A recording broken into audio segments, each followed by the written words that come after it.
para ipagluto si Master Sona din ang paborito niyang octopus. Ang octopus naman niyan ay si Teacher Koro. Kung hindi niyo na itatanong, nahuli namin siya kanina sa bubong. Masyado nga akong nadismaya, napakaliit niya na pala ngayon. Nagpapanggap na siyang isang kulira. Ayan, nilublob-loblob na. Para naman maluto na si Teacher Koro. Nagbagmukha na siyang masarap dito. At nilagyan na rin namin ng kunting lason para mamatay na siya ng maaga. Kung hindi niyo na itatanong, paborito talaga ito ni Naruto. Nitong nakaraan kasi nagkaroon ng UTI si Naruto, kaya ipinagbawal muna ni Master Suna din ang kumain siya ng kung ano-ano. Maraming salamat sa aming mahal na Hokage nang dahil sa kanya, ligtas na ang ating mundo, hindi nasasakupin ni Teacher Koro. Ang ating pinakamamahal na mundo.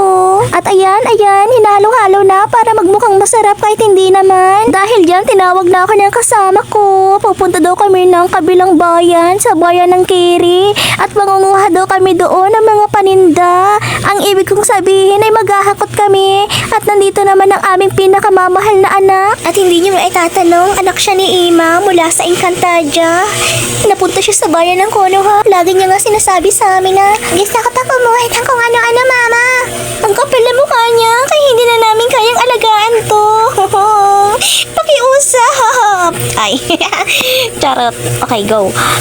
At ayan, kumuha siya ng steak o kahit hindi naman kayang bayaran. Nakakairita talaga. Ibalik niyo siya sa Konoha. Kulog niyo to, Master Sona de, kung ano-anong kinukuha niya. At huwag kayong mag-alala, uuwi na kami sa bayan ng Konoha.